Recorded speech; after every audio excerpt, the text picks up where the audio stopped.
soirs sont bien. Au rythme de rencontres, d'échanges. La grande fête annuelle de l'histoire et des passionnés de l'histoire. Enseignants, chercheurs, Le grand lieu d'expression et de débat lecteurs, amateurs, sur tout ce qui se dit, curieux, rêveurs, sur tout ce qui s'écrit, qui aident à prendre la mesure des choses, À éclairer le présent et l'avenir. dans l'espace et dans le temps.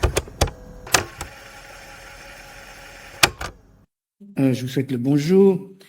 Avant de répondre aux questions que vous voudrez bien me poser, j'ai devant moi, disons, une bonne demi-heure pour vous parler, pour tenter de ressusciter le résistant philosophe Jean Cavaillès.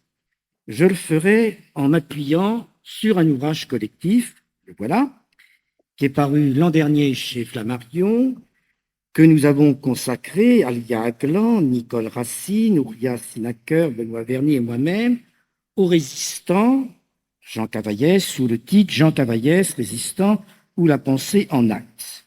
Les uns et les autres, les unes et les autres, plus exactement, ont traité successivement les années d'apprentissage, le résistant, la chute, philo-histoire et les mémoires de Jean Cavaillès. Pour tout dire, toute objectivité, je suis avant tout un petit chef d'orchestre et que les solistes, ce sont eux qui ont le plus travaillé. Mais on m'a chargé de rendre compte à la fois de cet ouvrage et surtout de vous présenter ce méconnu. Oui, pourquoi? Parce que cet ouvrage que nous avons fait cherche à combler un vide. Un vide car, dans le fond, Jean Cavaillès relève d'une mémoire qui s'efface. Si pendant longtemps, les historiens en France ont tenu pour négligeable l'étude de la mémoire, vous le savez toutes et tous, il n'en va plus de même aujourd'hui. Et en particulier, ce qu'il est convenu d'appeler les années noires ou les années sombres ont suscité une très grande diversité de mémoires. Certaines, à juste titre, ont pu être qualifiées de glorieuses, voire de mémoires motrices, au premier rang desquelles celle des résistants. Leur destin mémoriel, il est vrai, est contrasté, et on le voit bien puisque celui qui a été considéré en 1945, lorsque l'on a exhumé, lorsqu'exactement on a reconnu le cadavre qui avait été exhumé, il a été considéré à l'époque, en 1945, par ses pairs en résistance, comme un modèle exemplaire du héros. Et ce monsieur, donc devenu le modèle exemplaire du héros, est devenu, au fil des ans, quasiment un inconnu pour le français moyen. Car qui, pour l'heure, connaît Jean Cavaillès? Je ne vais pas faire une interrogation, sinon écrite, du moins orale.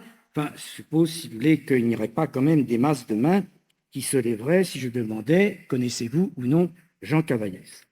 J'essaierai de vous dire cela en 3 séquences. Je vais essayer de vous montrer la trajectoire du résistant Cavaillès. Ensuite, il faut que je passe par la traque, la chute, et répondre à une question qui n'est quand même pas neutre. Cavaillès a-t-il été un résistant retourné par l'Abwehr? Et troisième temps, eh bien, ce qui est arrivé donc de sa mémoire et donc les aléas du destin mémoriel de Jean Cavaillès. Voilà donc ces 3 séquences que je vais traiter successivement. Alors, je commence par la première. Sans céder à la manière convenue qui caractérise le plus souvent la célébration de la geste résistant, je pense, en toute objectivité, après avoir travaillé sur ce monsieur, que Cavaillès a été un résistant à la fois effectivement exemplaire et en même temps relativement atypique, ce qui explique peut-être que sa mémoire se soit diluée. Je ne me souviens plus exactement, mais on a pu écrire qu'il avait été dans la résistance une sorte d'électron libre.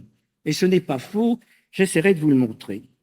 Alors, voyons tout cela, et je vais le faire en 3 temps, cette trajectoire, car Jean Cavaillès, de l'automne 40 à août 43, lorsqu'il tombe, lorsqu'il est arrêté le 28 août, a participé à toutes les formes de la résistance, ce qui est rare. Sans nul doute, ce sera mon premier temps, il a bien fait partie de la très petite cohorte des fondateurs de la résistance, celles et ceux qui ont considéré, c'était fondamental à l'époque, que la guerre n'était pas finie. Un choix, à la différence de ce que proclamait Philippe Pétain. La guerre n'était pas finie et qui ont eu le courage, pas commode comme vous le savez, le courage civique, disons courage politique, de désobéir. Voire désobéissance. C'est toujours compliqué. Et qui non seulement n'ont pas cédé aux sirènes du pétainisme ambiant et très majoritaire, mais qui ont surmonté la tentation de se calfeutrer chez eux, chacun est rentré chez soi, disait Jean Cassou, ou de s'en tenir à un attentisme prudent. Si la résistance a eu des difficultés majeures, bien sûr, il y a la répression allemande, mais c'est le fait qu'elle n'a pas réussi à convaincre, qu'elle n'est pas apparue suffisamment rapidement comme une relève politique crédible, et que même celles et ceux qui ne voulaient pas céder donc au pétainisme ou au maréchalisme se sont dit, bon, on reste chez soi. Ou bien, à partir de l'automne 41, comme le français moyen, ils sont restés dans un attentisme prudent. Voilà. C'est l'inverse avec Jean Cavaillès, comme pour toute cette petite cohorte des fondateurs de la résistance. Et pourquoi tout cela? Eh bien, aux yeux de Cavaillès, pour faire passer dans des actes l'éthique de conviction qui les habitait et qui habitait tout particulièrement Jean Cavaillès. Il est fait prisonnier, il y en a beaucoup d'autres, il s'évade, il n'y en a pas trop, et il a alors fait partie, tout en enseignant la logique à la faculté de Strasbourg, qui était repliée à l'époque à Clermont-Ferrand, du premier noyau de militants avec Emmanuel Dastier de la Vigerie, avec Lucie et Raymond Aubrac, avec Georges Zerafa, qui ont participé à une esquisse de mouvement, à un pré-mouvement qu'on appelle la dernière colonne, puis surtout qui, quelques mois plus tard, ont participé à la fondation de Libération Sud, l'un des 3 mouvements de zone sud. Je rappelle qu'un mouvement de résistance s'efforce avant tout de lutter politiquement. Sa cible prioritaire, c'est l'opinion, voire par des moyens paramilitaires, contre l'occupant et ses complices vichysois.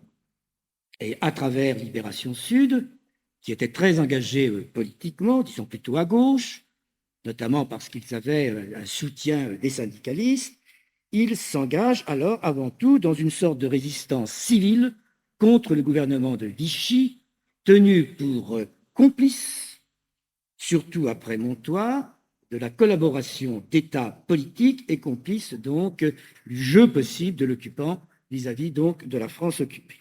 Il est muté à la Sorbonne, bon, ça arrive, comme maître de conférence, de logique, et à ce moment-là, il va assez logiquement rechercher le contact, comme on dit, hein, l'expression est de l'époque, et il va se retrouver au comité directeur d'un des mouvements des plus importants de zone nord, de zone occupée, Libération Nord, qui était largement contrôlé par des socialistes ou des syndicalistes, en compagnie de gens qui, à l'époque, ont compté Christian Pineau, René Parodi, Jean Texier, ça ne dit plus grand-chose, sauf peut-être Pineau, mais des gens qui ont joué un rôle très actif dès la fin 40, en 41 en tous les cas, donc, dans la résistance, et en zone occupée, résistance bien sûr contre Vichy et contre l'occupant qui était là. Et il va se charger de la publication du journal clandestin qui s'appelle donc Libération. C'est somme toute un parcours de résistants, du moins pour les happy few de cette première heure, de ces fondateurs de la résistance, c'est un parcours assez banal, disons-le. Et alors, deuxième temps, dans mon argumentation, ce qu'il est déjà moins, c'est qu'il va chercher à gagner Londres très vite. En tous les cas, dès septembre 1942, mais lorsqu'il essaye de partir par la voie maritime, pas dans le détail, il est arrêté, emprisonné, il s'évade et il ne peut gagner Londres qu'en février 1943. À ce moment-là, il y rencontre normalement le chef de la France libre, Charles de Gaulle, Et les principaux responsables des deux grands bureaux de la France libre, ce qu'on appelle le commissariat à l'intérieur, et d'autre part le BCRA, qui passe un peu pour le bureau, le deuxième bureau de renseignement et d'action de la France libre, les principaux responsables de ce commissariat et du BCRA, eh bien, Cavaillès, à l'évidence, les séduit. Les témoignages de personnages aussi divers que Passy, qui était le patron du BCRA, d'André Manuel, qui était son second, de Stéphane Hessel, qui est toujours vivant et qui a été membre du BCRA, sont parfaitement concordants sur la grande impression que leur avait fait Cavaillès, un peu en comparaison de ceux qui parvenaient à Londres, que ce soit Freinet, que ce soit Dastier de la Vigerie, si on met à part Moulin. Il les séduit par sa modestie, son refus d'intriguer et la force de sa ou de ses convictions. Il va repartir en France, ce qui n'est pas le cas de tous, parce qu'il veut retourner en France, et il va faire le choix définitif, décisif, qui l'amènera à la mort, d'être à la tête, d'être le patron d'un réseau de renseignement qui appartient au BCRA. Il y a eu 21 grands réseaux de renseignement en France, le BCRA en contrôlant 19, qu'on appelle le réseau Corse, qui s'étend en zone nord et qui est spécifiquement chargé par les services londoniens de recueillir des renseignements de type militaire. Il était déjà en charge de ce réseau dès septembre 1942, mais il avait été arrêté, il le reprend en main et il va devenir à ce moment-là un patron incontesté. Depuis son évasion, il doit plonger dans la clandestinité, ce qui est le cas de presque tous les responsables de la résistance alors, et il prend toute une série de pseudonymes, de pseudos, par une grande importance, Marty, Chenevière, Daniel, etc., essayant d'en changer au maximum pour pouvoir donc dérouter les filatures ou les écoutes de l'Abwehr ou du SD, donc des services répressifs allemands. Troisième indication, j'aurais terminé à ce moment-là avec ma première séquence, il va décider, lui l'intellectuel, qui s'était chargé de rédiger ce journal de Libération Nord, il va délaisser alors totalement le domaine de l'action politique. Et il va se tourner presque exclusivement vers l'action paramilitaire. Et au point que non seulement il commande ce réseau de renseignement militaire, mais qu'il donne de sa personne. On pourrait dire qu'il crapahute sur le terrain pour aller faire sauter l'écluse, les pylônes, en tous les cas, s'attaquer d'une manière ou d'une autre à la machine de guerre allemande. Car il disait alors que ce qui était important dans le temps qui était le sien, qu'il fallait conquérir la liberté et, si besoin, les armes à la main, avant de se soucier des modalités ultérieures quand la France serait libérée. Bref, les enjeux spécifiquement, disons, politiques de la vraie libération, voire les enjeux spécifiquement politiques, ce qui se passait alors, lui importait peu. Ce qui lui importait, donc, c'était sinon de détruire, mais de saper, à sa manière, donc, la puissance de la machine de guerre allemande en France occupée. Je précise, et je me sers de Raymond Aron, qui a été condisciple à l'École normale supérieure de la rue d'Ulm de Cavaillès une année après qu'il fut intégré, que Raymond Aron a eu raison de souligner en 1945 que cette évolution de Cavaillès ne relevait ni d'un romantisme échevelé, ni d'une sorte de résignation au destin, ni d'une sorte de désespoir métaphysique. C'était simplement l'ultime choix qui était d'un résistant, donc, qui était en même temps celui d'un intellectuel auquel on avait prêté donc un grand avenir comme philosophe. Car, et là je fais un petit flashback, il fut bien tenu dans les années 30 comme une intelligence hors pair. Entré en 23, classique, c'est-à-dire premier à la rue d'Ulm, section littéraire, sans avoir même suivi les cours en Cagne, qui l'ennuyaient, devenu agrégé de philo. C'est un normalien pur sucre, qui va mener des recherches originales, aussi bien concernant les philosophes classiques ou contemporains, vous connaissez bien Husserl, vous connaissez bien Heidegger, que sur les problèmes logiques posés par les mathématiques, en étant très fortement influencé par ses condisciples en mathématiques à la rue d'Ulm, que l'on appelle généralement les bourbakistes. C'est ce qui va l'amener à soutenir en janvier 1938 une thèse intitulée « Remarques sur la formation abstraite des ensembles, méthode axiomatique et formalisme ».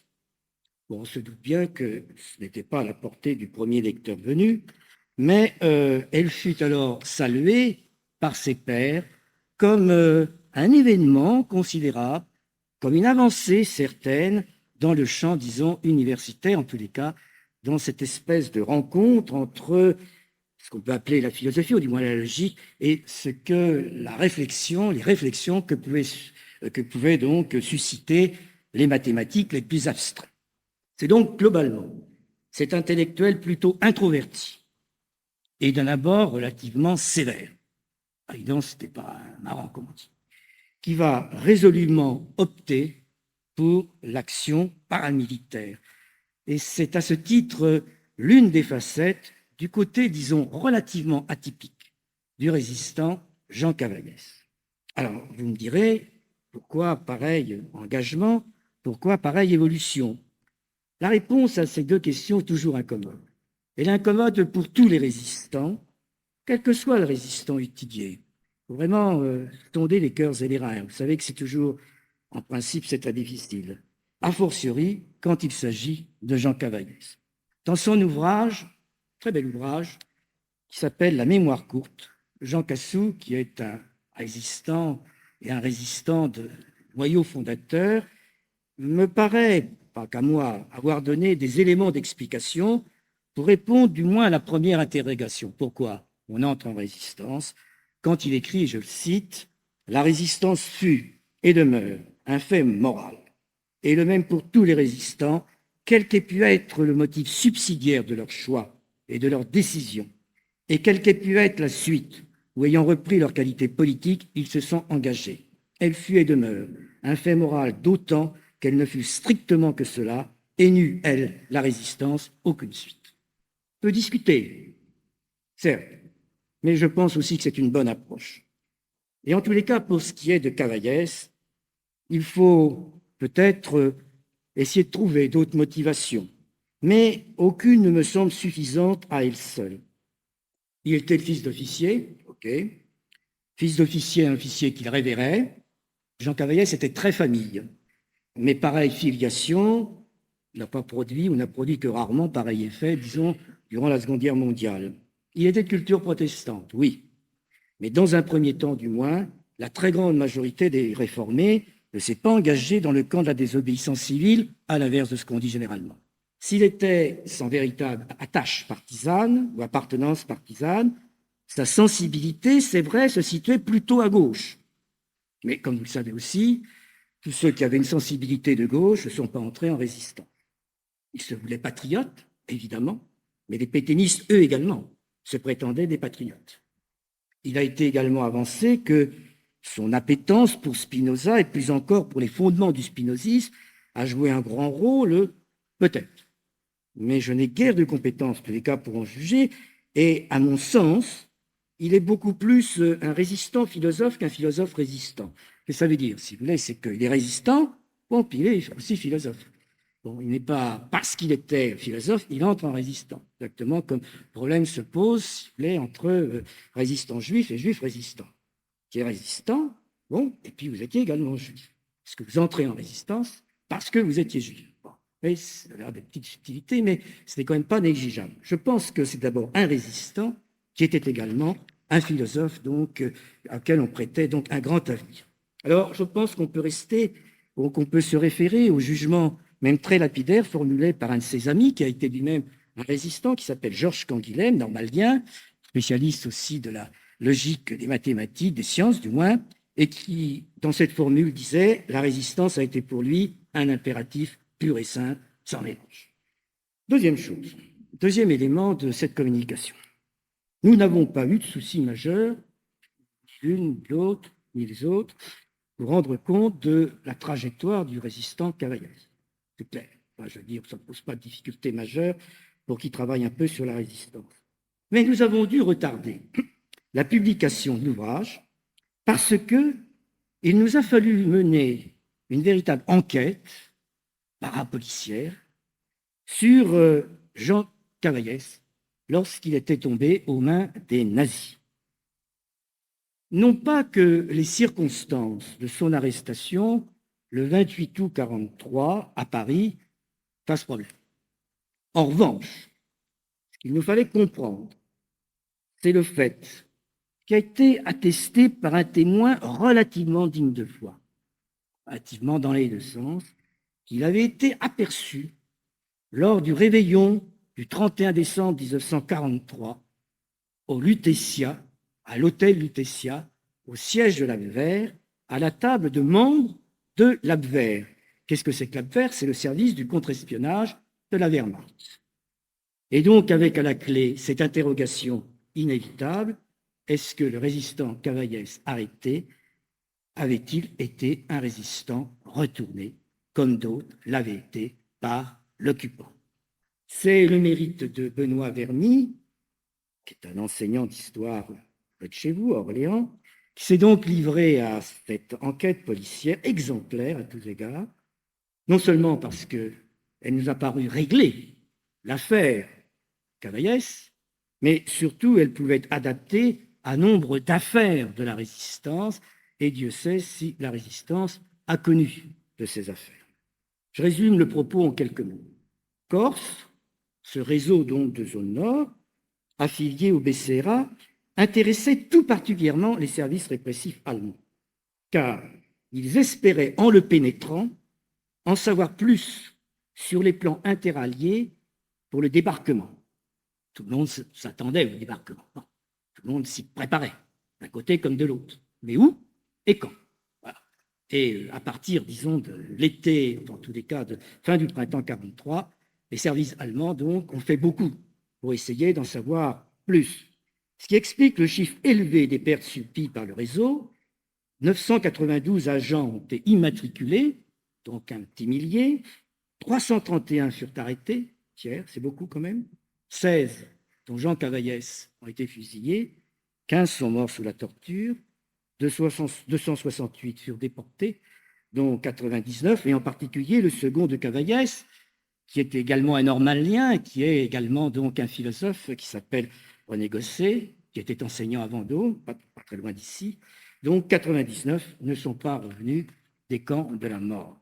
L'arrestation de Jean Cavaillès comme patron ne nous gênait pas au départ, car ça obéit à un schéma tout à fait classique, malheureusement.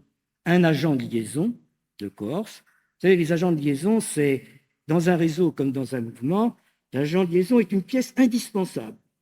Tout est qu'on n'écrivait pas, ou tout est qu'on n'utilisait pas le téléphone, etc., etc. Il fallait que ça se fasse donc par des hommes et des femmes qui transmettaient des messages. Mais ils étaient particulièrement vulnérables. Et ça, les Allemands le savaient bien. Et c'était une proie désignée pour donc le service du contre-espionnage allemand, l'Abwehr, ou pour ce qu'on appelle communément la Gestapo, en l'occurrence donc ce que nous appelons, nous les historiens, le SD. Un agent parmi d'autres, va se faire retourner, donc il va se faire circonvenir, puis on va lui dire, bon, il y a toutes les preuves, et avec toutes les preuves, petit ami, on te fusille, sauf si tu travailles pour nous. Et donc, il va travailler pour les Allemands, il se laisse retourner en mai 1943 par un service spécialisé de l'Abwehr qui piste particulièrement le réseau corse, qu'on appelle le service Léopold, du nom du patron de ce service de l'Abwehr. Et grâce à cette trahison de quelques semaines, Léopold va parvenir à loger, comme on dit donc, à repérer Cavaillès au 34 donc de l'avenue de l'Observatoire, et après, estimant que la situation était suffisamment mûre, il l'arrête donc à la fin, sans être à proprement torturé. Il a été sérieusement tabassé. Les choses sont sûres. Il ne parle pas, ou fort peu. Il lâche ce qu'il doit lâcher. Tout le monde parle. Et on doit faire en sorte que, d'abord, on laisse 48 heures pour que tous les cloisons puissent fonctionner et puis que les gens puissent prendre leurs responsabilités. En tous les cas, il parle fort peu puisque son réseau demeure intact, ce qui est le seul critère pour toute arrestation. Un homme parle ou ne parle pas, ou une femme parle ou ne parle pas. Il est enfermé à Fresnes alors, il est gardé à Paris 5 mois, et le service Léopold, maintenant que nous en sommes certains, va l'emmener au Lutetia, car ce 31 décembre 1943, car les Allemands espéraient encore l'utiliser pour mener à bien ce qu'ils appellent un Funkspiel, un jeu de radio pour intoxiquer Londres, c'est-à-dire avec l'aide donc d'un radio retourné, de pouvoir donc intoxiquer les services de la France libre et donc par conséquent les services anglo-saxons. Mais comme Cavaillès se refuse à nouveau à pratiquer ou accepter d'être retourné, il est alors livré aux bras répressifs, ce qui aurait dû l'amener en camp de concentration, et il était sur les listes de départ donc de train de Compiègne, mais à la dernière minute, il est rappelé pour complément d'instruction. Il a probablement été convaincu d'avoir participé directement à des sabotages, ce qui le rendait alors passible aux yeux de l'occupant de la peine de mort.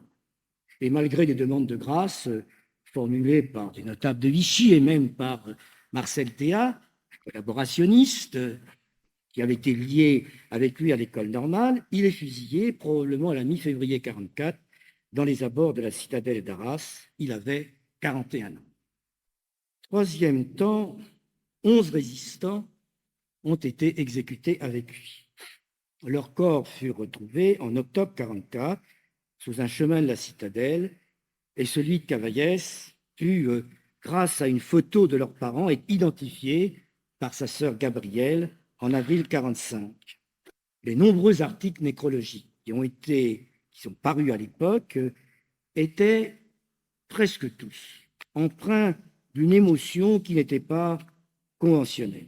Alfred Costefleuret donne le ton avec, il est vrai, passablement de grandiloquence, il fut notre camarade de combat, il reste notre exemple, il est notre orgueil. Cela étant, je reviens à la question que je posais au tout début, qui connaît encore Cavaillès? Fallait-il, question globale, fallait-il, au demeurant, sortir telle ou telle figure de résistant qui deviendrait emblématique d'une sorte d'anonymat glorieux. Résistants ont résisté, n'ont pas besoin d'être statuifiés en héros. Et jusqu'en décembre 1964, on n'en a pas ressenti vraiment le besoin. Tout tant que pendant la période de la guerre froide, période ouverte de la guerre froide, le heurt entre les deux mémoires à prétention hégémonique, la mémoire gaulliste et la mémoire communiste, interdisait toute commémoration irénique, où tout le monde se retrouvait. Le choix gaullien de la panthéonisation de Jean Moulin allait, dans une large mesure, sceller le destin mémoriel de Jean Cavaillès, dont pourtant De Gaulle avait assez bien perçu la spécificité de cette destinée en lui rendant hommage dans le premier volume de ses mémoires de guerre, en ces termes: Cavaillès, que sa nature eût porté à la prudence, mais que sa haine de l'oppression poussait au plus fort de l'audace, jusqu'à ce qu'il souffrit pour la France la torture et la mort. Et pourtant, avec Brossolette, avec Jean Bingen, qui lui est encore plus enfoncé dans cette espèce de purgatoire de la mémoire résistante, évidemment avec Moulin, Cavaillès pouvait prétendre être distingué de manière un petit peu notoire. Si l'on se tient à ces trois critères qui ont été importants dans les choix, d'une part, comme les autres, il avait eu des responsabilités importantes à l'intérieur de la résistance et il était mort sans avoir parlé. Comme eux, il avait fait partie des premiers noyaux de résistants ou des premiers alliés à la France libre. Comme eux également, il avait participé directement ou indirectement au rapprochement entre le chef de la France libre, Charles de Gaulle, et des responsables des mouvements. Mais la panthéonisation de Jean Moulin va ravaler Cavaillès dans un semi-anonymat. Et bien plus, si sa sœur très aimée, ils étaient très liés, Gabrielle Ferrière, a publié en 1950, et ça sera repris en 1982 aux éditions du Seuil, un ouvrage plutôt probe et digne d'intérêt sur son frère, elle a appuyé des choix que, personnellement, j'estime plutôt élitistes ou trop élitistes, faits par la Société des Amis de Jean Cavaillès, qui a été créée, dont le siège est 45 rue d'Ulm, donc à l'École normale supérieure, et dont l'activité essentielle de cette société est de couronner à intervalles très irréguliers des travaux portant sur la logique et la philosophie des sciences, c'est-à-dire que cela ne va guère mobiliser l'attention même de l'honnête homme. Voilà, alors, je conclus en publiant cet ouvrage. Nous avons voulu prendre en charge une mémoire qui s'était effacée, et largement effacée. Il est infiniment peu probable que Cavaillès eût désiré être statuifié en héros. Ce n'était pas son genre. Mais pourtant, sans tomber dans des sortes de commémorations convenues, et il nous est apparu à l'une et aux autres que cet intellectuel philosophe qui était jusqu'au bout des ongles, qui s'est engagé sans esprit de compromis dans l'action, même dans ces temps d'airain, et qui était en même temps parfaitement représentatif d'une phase de la résistance, telle qu'on pourrait appeler la phase mystique, en plagiant un peu Péguy quand il parlait de l'affaire Dreyfus. Bref, tout cela explique qu'il méritait qu'on fasse un détour vers lui qui, comme le soulignait avec pertinence Raymond Aron en 1945, avait eu, je cite, un destin tragique, mais pas absurde.